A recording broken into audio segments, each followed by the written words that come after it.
कपतालन पाई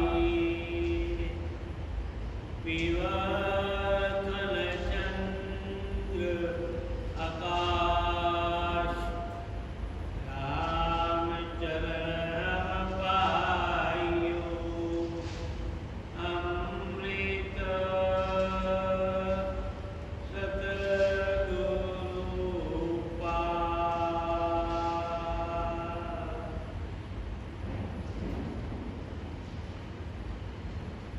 सतगुरु जी की पादिका जे कोई परते ध्याय त्रिविध ताप मिट जाते तुलसी तल होई जाय यो सुख सागर आप जियो गुरु जो कहीं और न पावे देव ब्रह्मादिक आदि जहाँ लगते सब और ही और बतावे साहित्य ज्ञान बतावन को गुरु दास सदा गुरु के गुण गावे राम चरण चरण होई जाके गुरु की महिमा को तोल कहो नहीं जावे लिपि नाई काहू फणी जो मणि ऐसी रीति तोरम अनंतागिनी सवे घट पूरन मनोव्योम रूपा निराकार स्वामी अनामि अनूपा एते गुरु आपम अमापम अतोलम नहीं वार पारम अगाणम अडोलम गुरु राम धामम महादुखदानी कहे राम चरणम स्तुति बखानी गुरु राम धामम महादुखदानी कहे राम चरणम स्तुति बखानी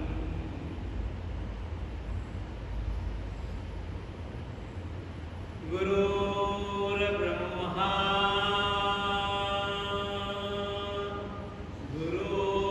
गुरुर्विष्णु गुरुर्देवो महेश्वरः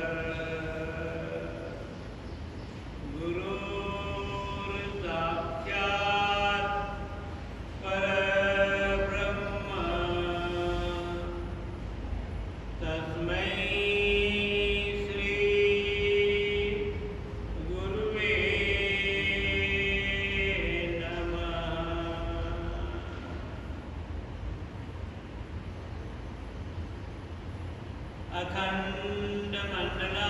अखण्डमण्डलाकारं व्याप्तं येन सचराचरं तत्पदं दर्शितं येन तस्मै श्री गुरुवे नमः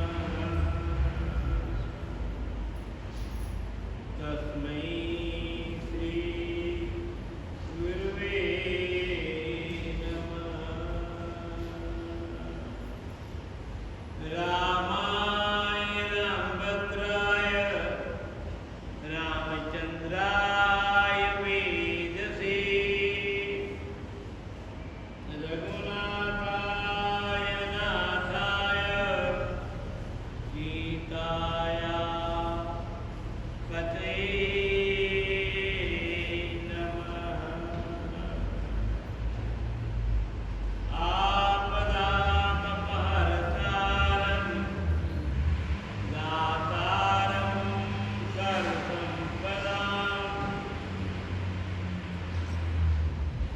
लोकाभिरामं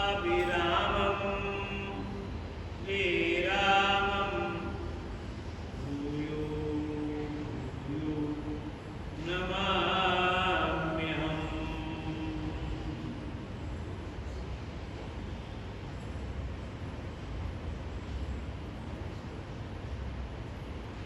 नीलाम्बुजचा मलकोमलनं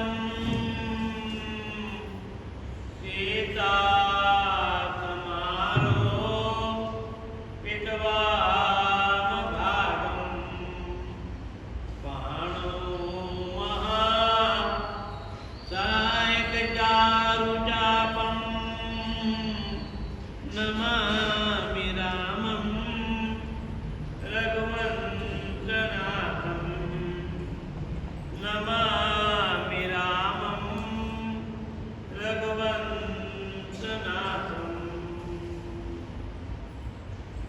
मनोजवं ऋतुतुल्यवेगं जितेन्द्रियं बुद्धिमतां वरिष्ठं वातात्मजं वानरयोत्तमुख्यं श्रीरामदूतं शरणं प्रपद्ये। श्रीरामदूतं शरणं प्रपद्ये। त्वमेव माता च पिता त्वमेव, त्वमेव बन्धुश्च सखा त्वमेव, त्वमेव विद्या च द्रविणं त्वमेव, त्वमेव सर्वं मम देव देव।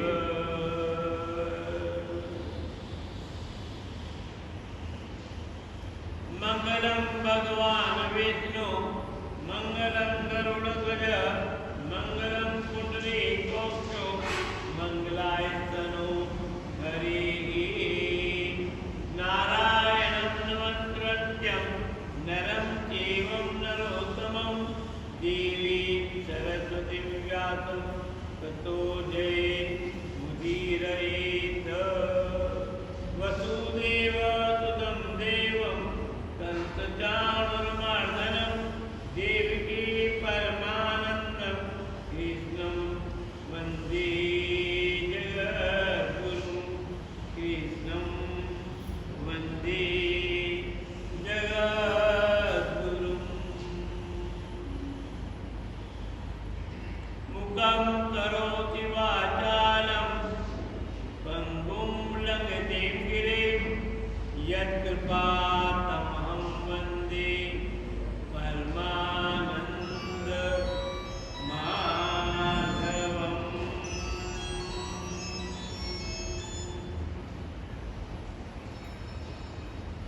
यथा चरितं व्याप्तं जगति स्थावरजङ्गमं कामधेनुं शिरसा वन्दे भूतभवेक्ष्य मातरम्।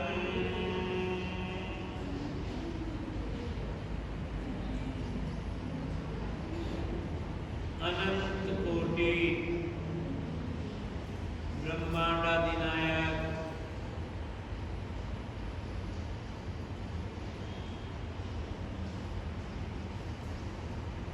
परात्पर ब्रह्म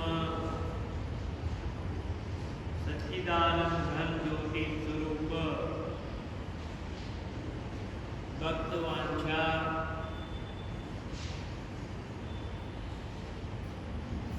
कल्पतरु भवभयहारी अविनाशी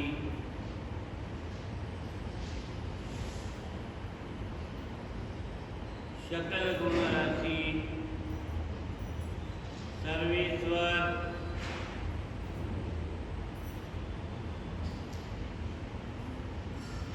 सर्वात्मा सर्वगुण निलय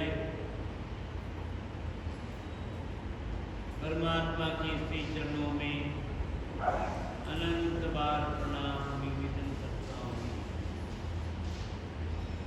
स्वामी जी श्री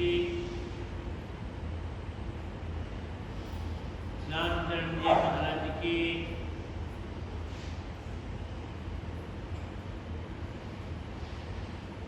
श्री चरणों में बारंबार प्रणाम। अध्यात्म ज्ञान प्रदाता विश्व मंगलकारी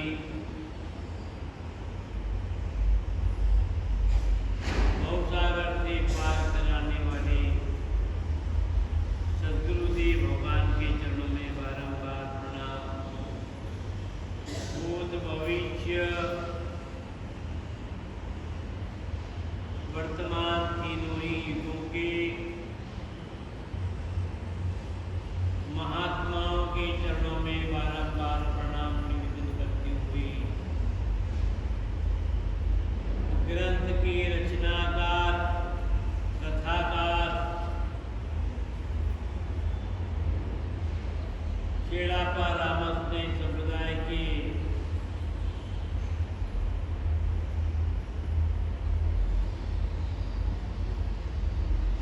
आद्याचार्य स्वामी जी श्री रामदास जी महाराज के चरणों में बारंबार प्रणाम। उपस्थित भगवत चरणानुरागी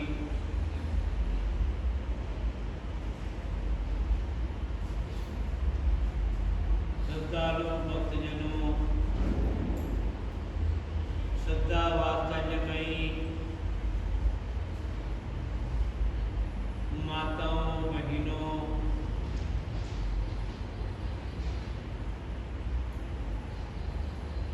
बड़ा ही मंगलमय चातुर्मास का पर्व चल रहा है। उसमें अनेक प्रकार के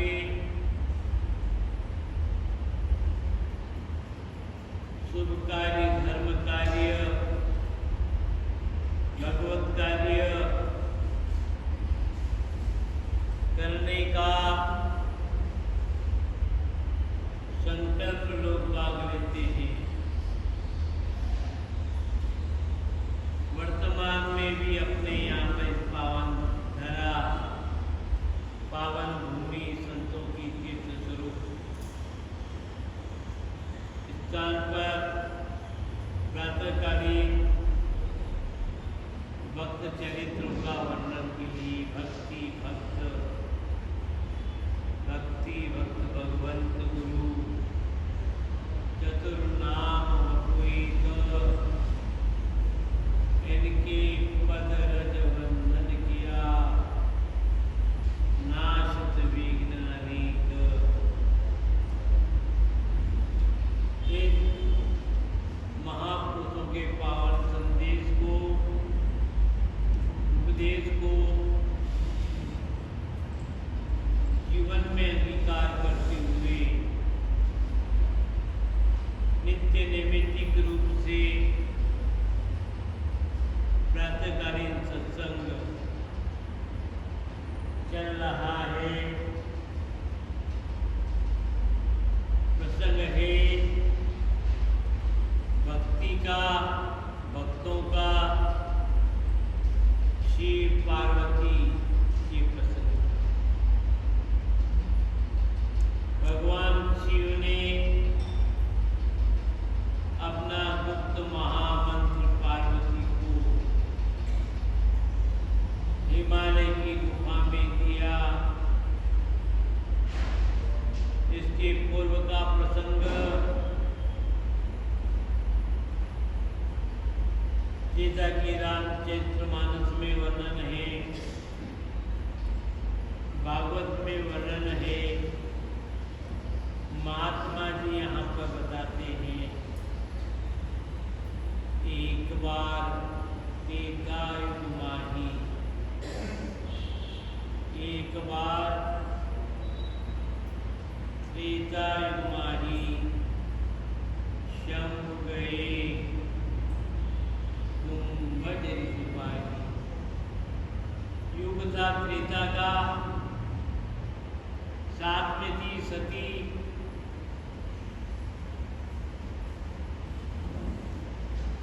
और सती का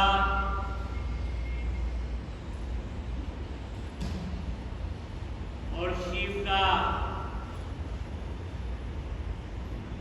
भ्रमण करते हुए एक बार त्रेता युग में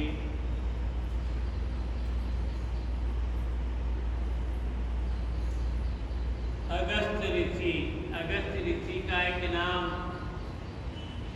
कुंभज भी है, जिसका जन्म गड़े से हुआ, कुंभ से हुआ, किसी स्त्री के माध्यम से नहीं, गड़े में से उनका जन्म हुआ, तो उनको कुंभज ऋषि कहा गया। अगस्त ऋषि भी कहते हैं। अगस्त के आश्रम में जाते हैं। अगस्त जी ने बहुत पूजा अर्चना की, मान सम्मान दिया और पूछ लिया, प्रभु आगमन का हेतु कोई भी व्यक्ति किसी के यहाँ जाता तो बिना कारण के नहीं जाता,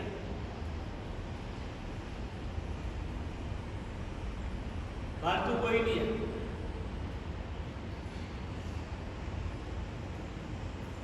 भगवान शिव ने कहा, अगस्त जी, मेरे मन में रामचरित कथा सुनने की इच्छा।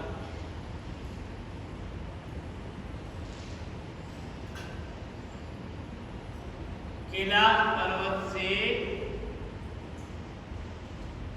आपके आश्रम में आने का हेतु है कि मुझे आप रामचरित्र सुनाइए, राम कथा सुनाइए। भाइयों, राम कथा के परम रसिक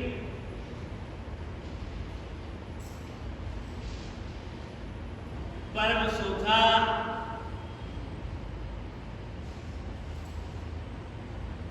यदि कोई है तो भगवान शिव। कहीं पर भी रामकथा प्रारंभ हो जाता, दृश्य में अदृश्य में, और वही शिव भी कई अंत हनुमत लाल जी महाराज, रुद्र का एक अवतार, 11 रुद्र हैं जो भगवान शिव के ही अंश हैं, और उन 11 रुद्रों में एक रुद्र हनुमंत लाल जी महाराज अवतार के रूप में प्रकट। तो कहीं पर भी कथा हो, आप भले उनको बुलाए ना बुलाए, आह्वान करें या न करें,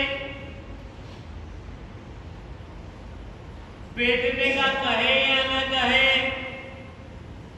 वो आपकी इस कमी को नहीं देखते हैं। उनको तो राम कथा प्रिय है, जहां पर भी, और जितने रूप में, जितने वक्ताओं के स्वरूप में राम कथा होती है, वहां अदृश्य रूप से भगवान अनंत रूप में पहुंच जाते।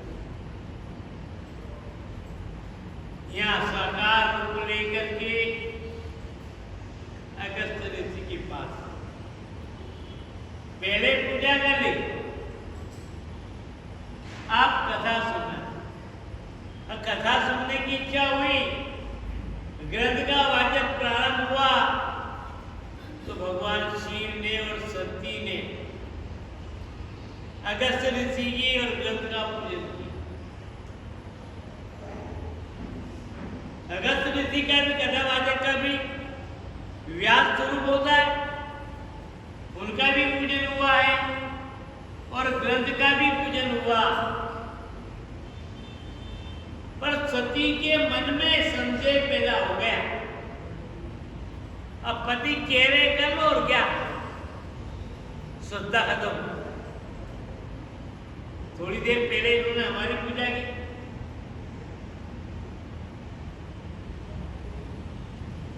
और अब हम पूजा कर रहे हैं। जो हमारी पूजा करे, हमें याद करे, हमारा सम्मान दे, हमारी स्तुति करे, हमारी प्रार्थना करे, उससे हम प्रार्थना करें क्या? श्रद्धा।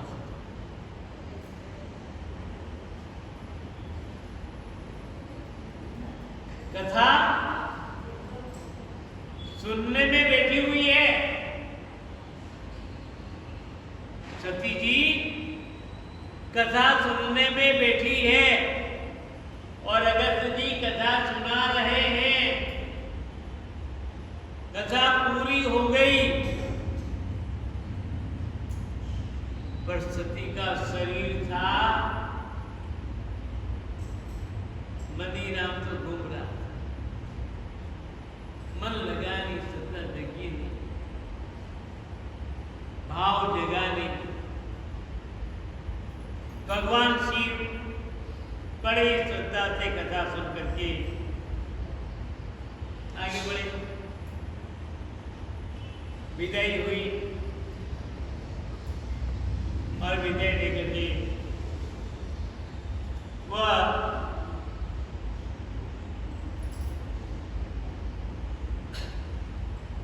भ्रमण करते हुए, पृथ्वी का भ्रमण करते हुए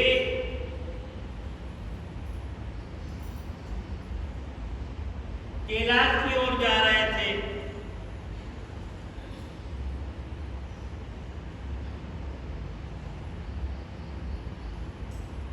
भगवान शिव और सती दोनों साथ में वो भी कैलाश में जा रहे, और इसी में जो त्रेता युग है, भगवान राम का पृथ्वी पर बोझा उतारने के लिए, भार उतारने के लिए, राक्षसों का संहार करने के लिए, धर्म की स्थापना करने के लिए भगवान राम का अवतार हो चुका था। देवताओं को निमित्त बना करके कार्य करने के लिए अपनी दिव्य लीला कर रहे थे, और प्रसंग था सीता हरण। राम अति व्याकुल हुए, बड़े दुखी हुए। जिस प्रकार से एक साधारण मनुष्य की कोई वस्तु चली जाती है, प्रियजन बिछुड़ जाते हैं, उसी प्रकार वो व्यक्ति, साधारण व्यक्ति जिस प्रकार से विलाप करता है, अश्रुधारा बहाता है, और वो हर किसी से कुछ जगत कोने में देखने का प्रयास करता, यहाँ होगा, कहीं यहाँ होगा।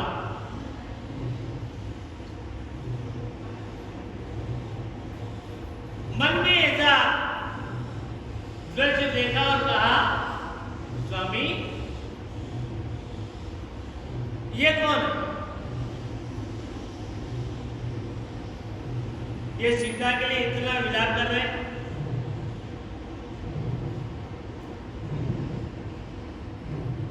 ये है कौन? क्योंकि उसका मन तो लगा ही नहीं था कथा में, शरीर था तो उसको बोध नहीं हो पाया कि जिसकी कथा हम सुन करके आ रहे हैं वही पुरुषोत्तम भगवान नर लीला को धारण करके नर लीला कर रहे हैं, पृथ्वी का भार बोझ उतार रहे हैं। और पूछ लिया कि प्रभु ये है कौन? अब पूछना वहां तक तो ठीक है, पहचान नहीं कर पाए, पहचान करके बता दी। भगवान शिव ने कहा कि जिसकी कथा सुनकर के हम आ रहे हैं ना, ये वही है। जिनकी कथा सुनकर के आ रहे हैं रामचरित्र, ये भगवान राम साक्षात है। उस कथा का पुण्य है कि तुम्हें आज प्रत्यक्ष में दर्शन हो गए साहब। ये प्रत्यक्ष तुम्हें ना, पर पहचान ये जीव का स्वभाव है भाई। ईश्वर सत्य को जानना ये बड़ा सुगम नहीं है, बड़ा दुर्लभ है। सती जैसी भगवान शिव की अर्धांगी भी चक्कर में पड़ जाती है, ये माया है। तो आप हम किस क्षेत्र की बोलिए, पर जब प्रभु की कृपा हो, आनंद। भाइयों, भगवान शिव ने कहा कि देवी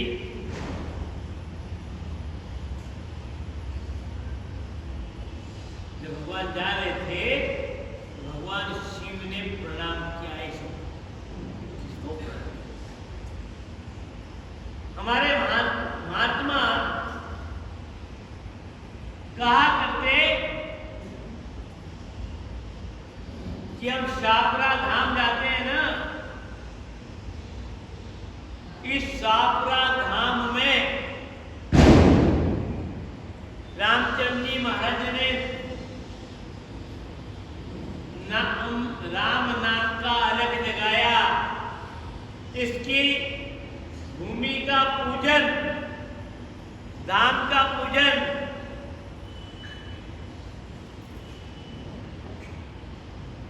भगवान शिव ने किया। हजारों साल पहले, करीब 10,000 वर्ष पहले, महाभारत से भी पहले भगवान शिव और पार्वती भ्रमण करते हुए आए, और भ्रमण करते हुए आने के बाद में उस स्थान को जहाँ आज राम निवास धाम बना हुआ है, शहर बसा हुआ है, वह उस समय वीरान था, वह जंगल था, कोई आबादी नहीं, कोई बस्ती नहीं। ऐसे बिहार जंगल को देख करके भगवान शिव उधर से गुजरे और भूमि को प्रणाम किया। ये भूमि का पूजन। पार्वती जी ने पूछ लिया, प्रभु यहाँ कोई देवालय नहीं है, यहाँ कोई जलाशय नहीं है, यहाँ किसी का झंडा दिखाई नहीं दे रहा है, और फिर आपने इस भूमि को प्रणाम क्यों किया? प्रणाम करने का हेतु क्या है? कृपया आप मेरे मन में जो संदेह है ना, उस संदेह का निवारण कीजिएगा। क्यों प्रणाम किया? भगवान शिव कहते पार्वती, मैं अभी इधर से गुजरा हूं, ये भूमि इतनी आज तो नहीं पर पावन हो जाएगी कि हजारों लाखों लोग यहाँ आकर के प्रणाम करेंगे, नमन करेंगे, और युग युग तक अखंड नाम जप करता रहेगा। मैं तो त्रिकालज्ञ हूं ना, भूत भविष्य वर्तमान तीनों को जानता हूं, तो दोबारा कभी आना हो या ना आना हो,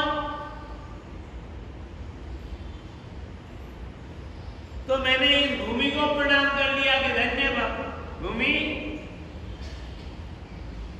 तेरी धरा पर एक नाम लिहारी महापुरुष महात्मा प्रकट होंगे, जन्म आएंगे, और वो राम नाम का अलग मसान भूमि में के जाएंगे।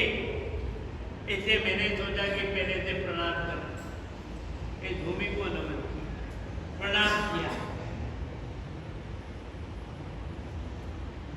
कलयुग आएगा जब होगा ये, कलयुग में होगा। अभी तो कलयुग आया नहीं, द्वापर चल रहा है।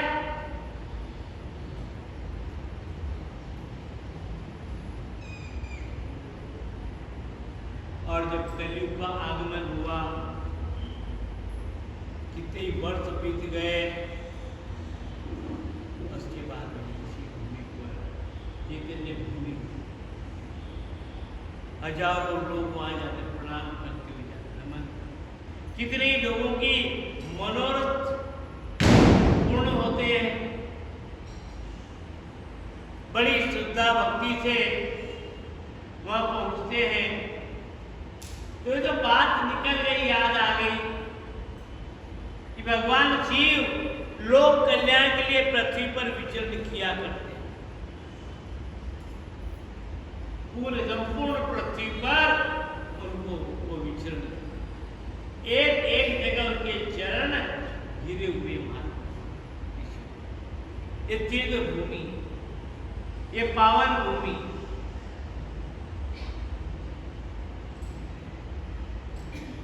यह पावन नहीं है। अपवन करने की कितनी कोशिश हुई है, पर महापुरुष प्रकट हो जाते हैं, भगवान अवतार लेकर के आ जाते हैं और उस अपावन को दूर कर, हजारों हजारों संत महात्मा प्रकट हो जाते हैं।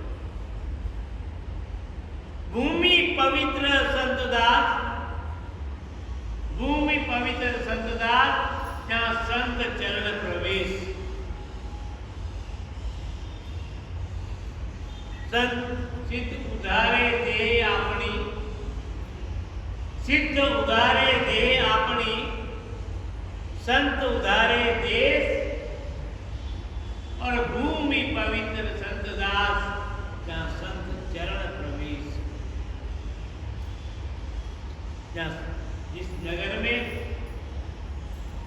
संतों का आना जाना बना रहता है, संत आते रहते, उनका सम्मान होता रहता है, तो अपने आप भूमि भी पावन हो जाती, तीर्थ रूप में जाती। मुद मंगलमय संत समाजू, जो जग जंगम तीर्थ।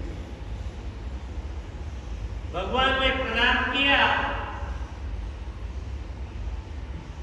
और नर लीला कर रहे, एक स्त्री के लिए व्याकुल हो रहे, रो रहे हैं, वृक्षावलियों से पूछ रहे हैं, नदी नालों से पूछ रहे हैं, पक्षियों से पूछ रहे हैं, तृणहारी पशुओं से पूछ रहे हैं, जैसे वो जवाब नहीं देंगे, जैसे उन्होंने देखा हो। एक प्रकार का अभय करते हुए देखा और भगवान शिव ने तो प्रणाम कर लिया और प्रणाम किया, पूछ लिया, तो भगवान कहते हैं, जय सच्चिदानंद जग पावन, जय सच्चिदानंद जग पावन, अस कई चले मनोजन सावन। ऐसा कहकर के कौन है, तो उन्होंने कह दिया,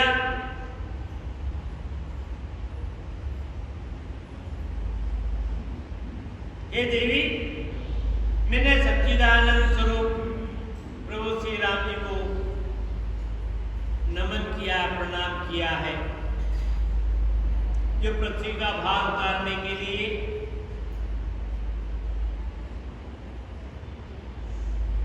विचरण कर रहे हैं। अरे सती कहती है, ये तो साधारण कामी पुरुष की तरह स्त्री के पीछे इतना पागल और इतना दीवाना और इतना रो रहा है, व्याकुल हो रहा है,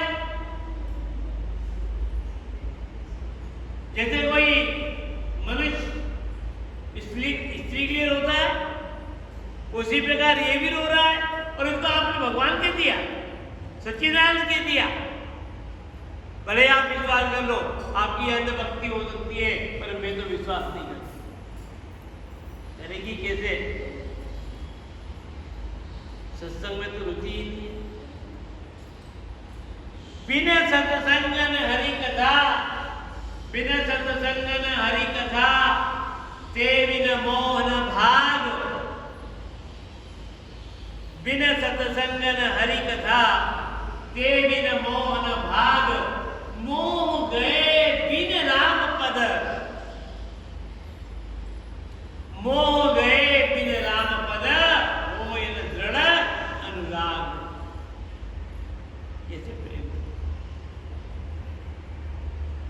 संसार की वृत्ति, संसार के विचार, संसार के भाव, संसार की स्थिति तो मन में समाई हुई।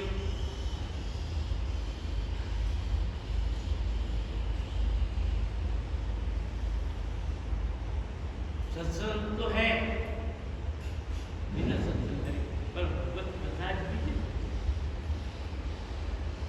संत कथा भी जरूर। और हमारे शरीर के समस्त जो अंग है वह भी आंतरिक रूप से और मानसिक रूप से सत्संग के लिए तैयार। शरीर में आलस नहीं आना चाहिए, प्रमाद नहीं आना चाहिए।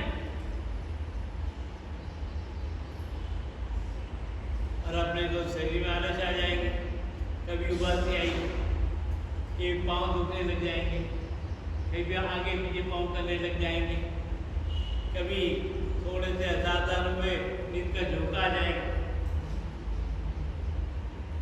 कुछ न कुछ तो हो ही जाता।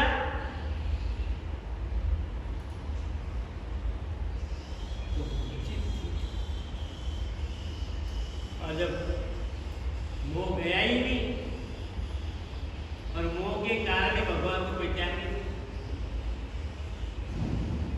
अभी के आज के पाठ में एक बहुत अच्छा महत्वपूर्ण प्रसंग रामचंद्र जी महाराज ने दिया। वो तो लिखा हुआ कड़ा करने में आया, कस्तूरिया मृग, जिसकी नाभि में एक विशेष प्रकार की सुगंध निकलती है। उसका पूरा शरीर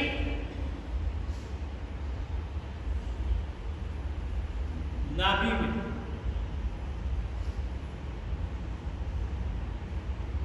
सुगंधित हो जाता। यदि असली कस्तूरी का एक या दो दाना आपके यहाँ पर रह जाए तो ये पूरा सत्संग हार भी कस्तूरी से सुगंध भर जाए।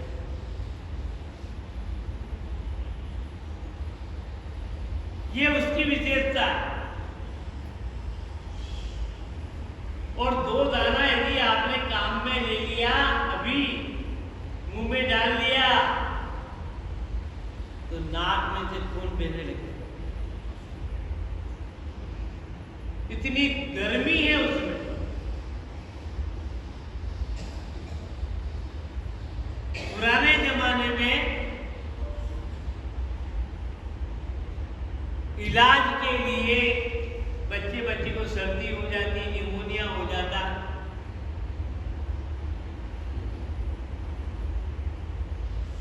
तो उस कस्तूरी को बांट करके और सुई के नोक उसमें डाल करके वो थोड़ा सा तो बच्चे के जीवन में, ज्यादा नहीं,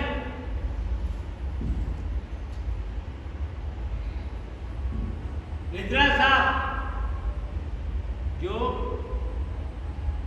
निमोनिया है वो बिल्कुल साफ। 2 घंटे बच्चा खेलने से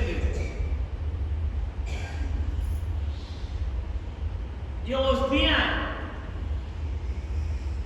तो वो कस्तूरी मृग उस सुगंध के मारे सुगंध को ढूंढता है। जहां जहां वो वनपुत्र करता है वहां जाके सूंघता कि यहाँ होगा। अरे भाई है क्या हो तो तेरे पास में, कस्तूरियम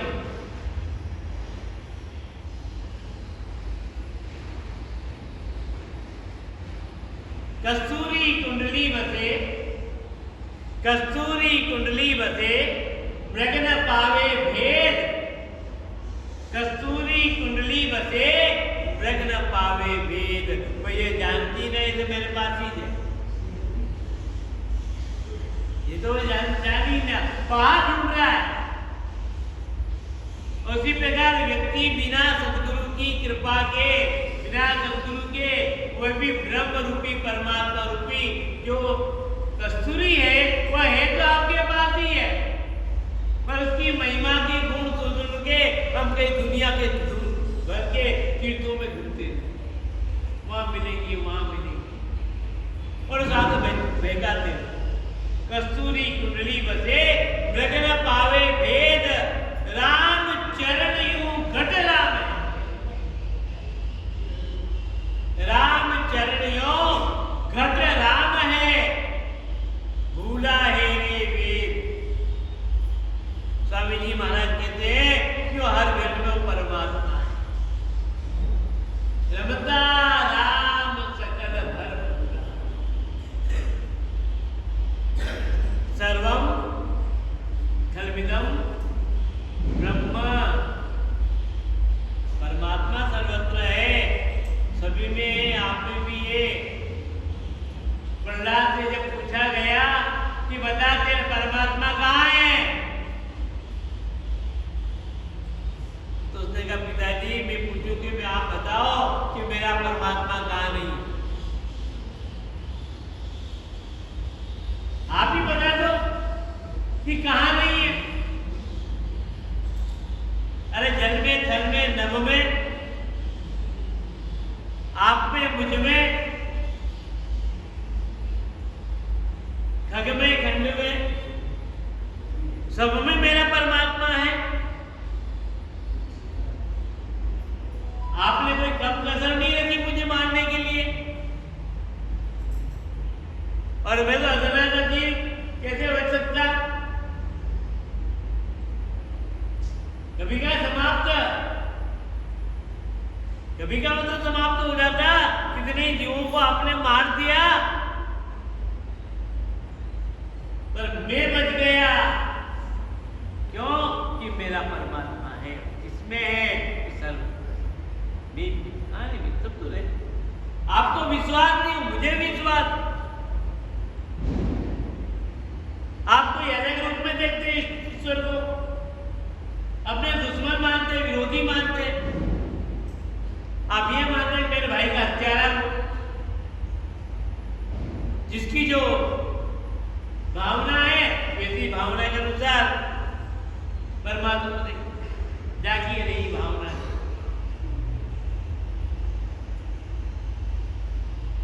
भाइयों,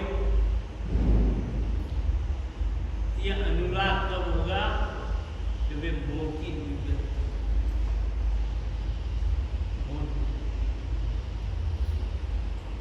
फिर मन का मैं तो नहीं मानती, ये तो कामी पुरुष है, इंसान है, कोई साधारण व्यक्ति है, इससे थोड़ी हो सकता। ईश्वर में ऐसा गुण थोड़ी है। नहीं मानते तो कोई बात नहीं, जाकर के परीक्षा ले लो, ठोक पीट के देख लो। मेरी बात पर भरोसा नहीं है तो तुम्हारे को, मेरी बात पर विश्वास नहीं तो तुम्हारी बुद्धि की परीक्षा ले लो, जाओ। फिर गलती मंत्र मूलो गुरु वाक्य, जो हमारे आदर्श, जो हमारे श्रद्धेय, जो हमारे वंदनीय, हमें जो कहते वही आज्ञा का पालन। फिर इधर उधर मत, इधर उधर मत, ये करना। हाँ, इसमें हमारा कोई दोष नहीं। हमने तो आपको शुद्ध माना है, आत्मीय माना है, इसलिए हमारा इसमें कोई दोष नहीं है। तो भाइयों, ये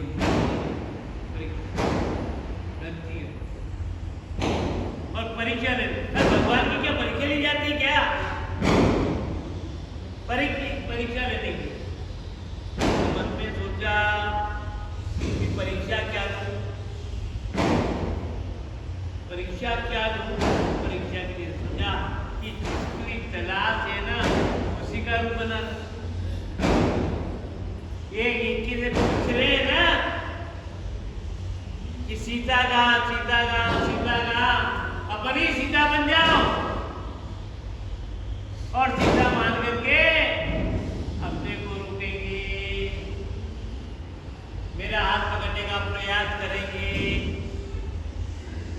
और मैं पिछड़ी चिरा करके हंस करके उनकी मजाक हंसी करूंगी उसकी।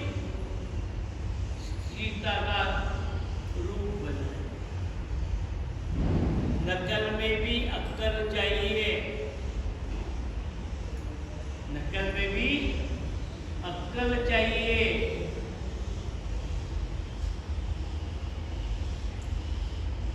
सीता का रूप बनाया, राम व्याकुल होकर के पूछ रहे हैं वृक्षों से, वनस्पतियों से, जंतुओं से, पेड़ पौधों से, पक्षियों से, यह आवाज उठते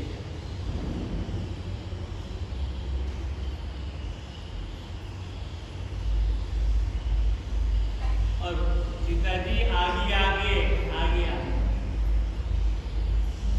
आज तक सीता जी कभी भगवान राम के आगे नहीं गई।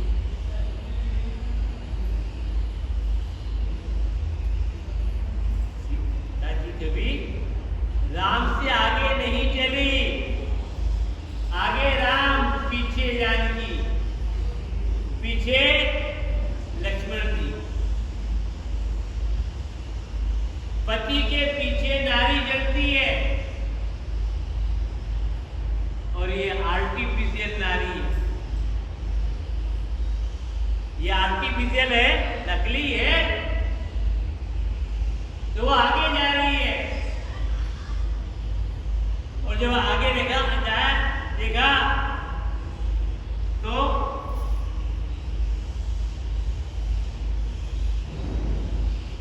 भगवान राम ने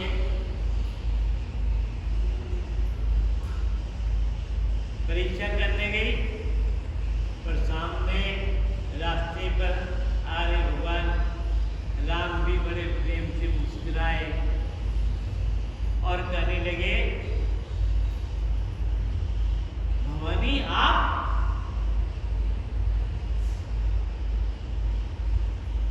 आपको प्रणाम। राम ने प्रणाम किया। भला ये हो सकता है कि एक पति पत्नी को प्रणाम करेगा?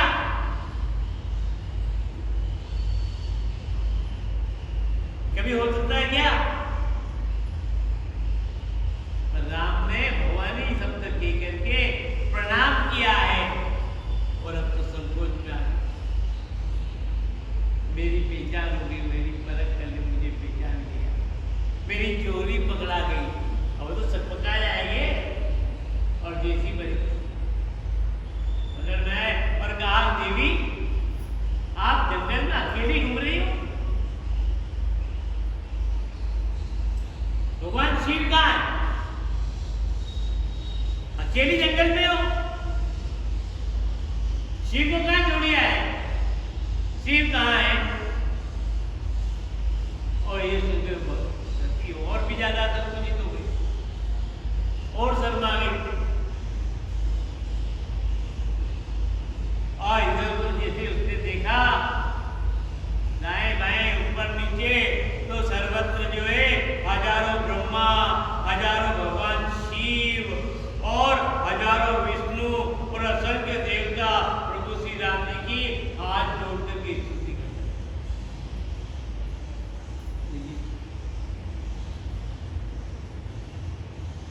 जिसको जिसकी मुझे मेरे पति की बातों में मेरा विश्वास नहीं था, आज ये सभी ब्रह्मा, एक ब्रह्मा नहीं हजारों ब्रह्मा आ गए, ये राम की स्तुति कर रहे हैं। उनके वह नारी विलाप को उन्होंने नहीं जाना, उस चीज को नहीं देखा है, तो स्तुति कर रहे हैं।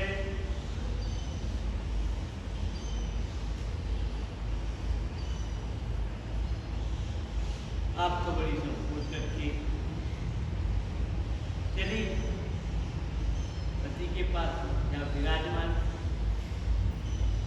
कोई जवाब दिया नहीं, राम गई। भगवान अब स्वाभाविक है, जिस काम के लिए कोई जाता है तो सब पूछा ही जाता है। अब पूछ लिया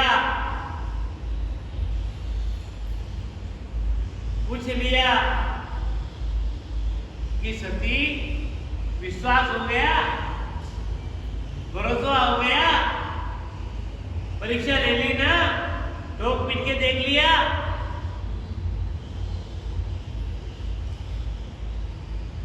सच बात तो नहीं की पाई और फिर झूठ, अपराध पर अपराध, भूल पर भूल, चुप पर चुप करती जा रही, ये माया, और झूठ बोल गई और कहा कछु न परीक्षा लीनी गोसाई, कछु न परीक्षा लीनी गोसाई, कीना प्रणाम तुम्हारे हिनाई। हे नाथ, मैंने भगवान की कोई परीक्षा नहीं ली है, कोई परीक्षा नहीं ली। जैसा आपने प्रणाम किया था वैसा मैं भी आपकी तरह प्रणाम करके आ गई।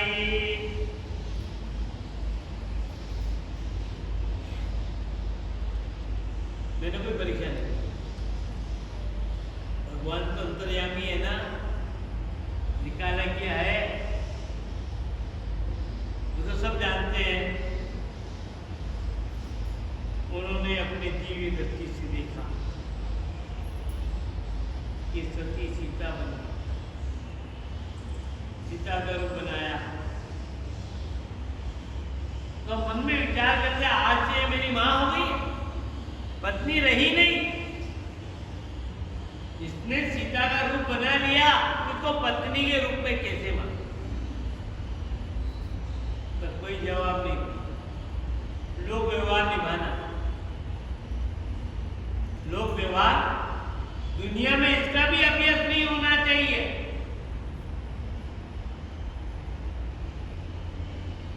बड़ा व्यक्ति गुरुदेव, महापुरुष, संत महात्मा अपने पास में आने वाले किसी व्यक्ति का अपमान, भले कितनी भी बड़ी गलती हो तो भी वो तिरस्कार नहीं करेंगे, अब उनको नहीं देखेंगे, पर तरीका जरूर ढूंढेंगे। अब इसके साथ व्यवहार कैसा है ताकि ये सुधर जाए, इसके जीवन में भूल का एहसास न हो और प्रायश्चित करे। तो बाहरी रूप से तो उन्होंने कुछ नहीं कहा, चले आश्रम पर जाने के बाद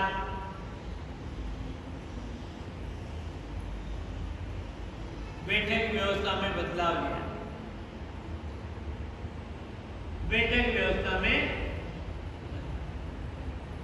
पहले तो उनकी समाधि लगा ली उन्होंने,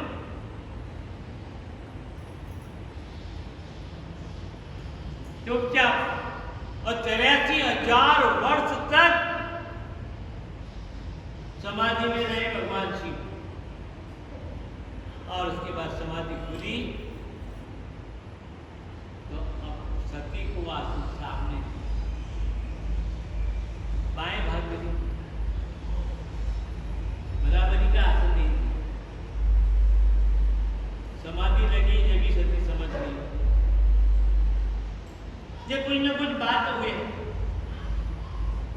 कुछ न कुछ बात तो है। इनके व्यवहार में कुछ बदलाव आया तो मेरी भूल का एहसास भाइयों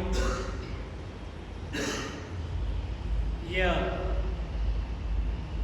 भक्तों की श्रेणी पार्वती को भी महापुरुषों ने राम नाम की जाप की।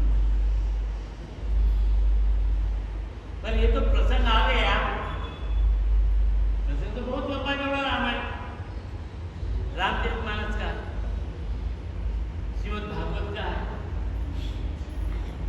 पर इसकी व्याख्या करें तो 2-3 दिन लग जाए। तो इतना ही कहना है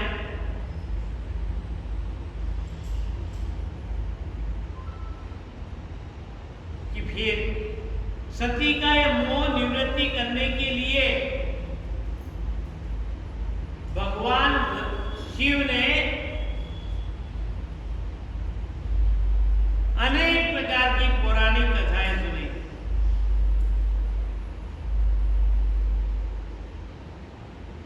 अनेक प्रकार, ताकि इसके मन का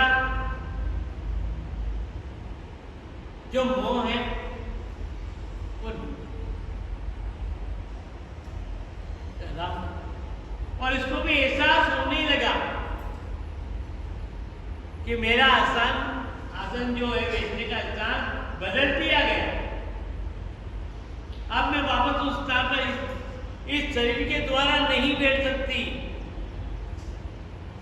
और वह भी अवसर की तलाश में। कब मौका लगे, कब अवसर लगे। और फिर आप जानते ही भाइयों क्या अवसर और मौका दक्ष के यज्ञ का आया।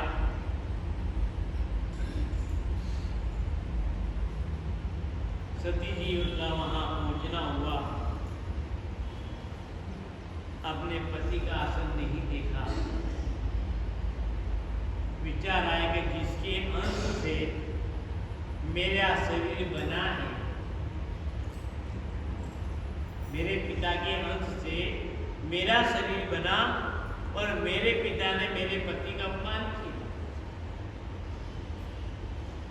तीनों देवता में उनका कोई स्थान है या कोई अपमान, जाति अपमान हुआ है। सबसे अधिक जाति अपमाना। अपमान के कितने स्वरूप तरीके हैं, कितने भाव हैं, पर किसी व्यक्ति का समाज से बहिष्कृत होना, समाज में किसी प्रकार का निमंत्रण नहीं देना,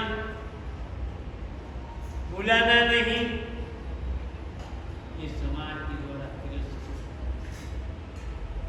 ये असह्य। तो देवताओं की श्रेणी में भगवान शिव को निमंत्रण नहीं किया, ये कि किया गया, और आप सब जानते हैं कि उसे किया। मैं कहता हूं बार बार कि कितना भी अच्छा कार्य करें, शुभ कार्य करें, धर्म का कार्य करें, पर किसी धर्म के कार्य के साथ आपके मन में प्रतिशोध की भावना हो, आपके मन में किसी को नीचा अपमान करने का भाव हो, किसी का अपमान करने का भाव हो कि इसके माध्यम से मैं उसका अपमान करूंगा, तिरस्कार करूंगा। वो कितने यज्ञ बड़ी अच्छी चीज है। यज्ञ पुण्य का कार्य है, धर्म का कार्य है, और दक्ष ने यज्ञ किया है, पर उसमें शिव का अपमान करने का भाव, तो यज्ञ सफल नहीं हुआ। तो एक प्रेरक प्रसंग है भाइयों कि भले ही आप कितना ही अच्छा काम कर रहे हो, पर उसमें किसी का नीचा दिखाने का भाव हो, तो वो अच्छा कार्य भी सफल नहीं हो। इस सबके साथ आत्मीय भरा सम्मान होना चाहिए। अपने तन से, अपने मन से, अपने वाणी से, अपने व्यवहार से शुभ कार्य कर रहे हैं, शुभ स्थान में बैठे हैं, तो किसी का तिरस्कार नहीं। यज्ञ किया, दक्ष का अपमान हुआ, दक्ष का शीश कटा, उसके पीछे था। यह प्रसंग आपको श्रवण कराया। इसके साथ में ही इस प्रसंग को भी मैं विराम देना चाहूँगा। और अब जो कथा आ रही है वो भी इसी से संबंधित होगी।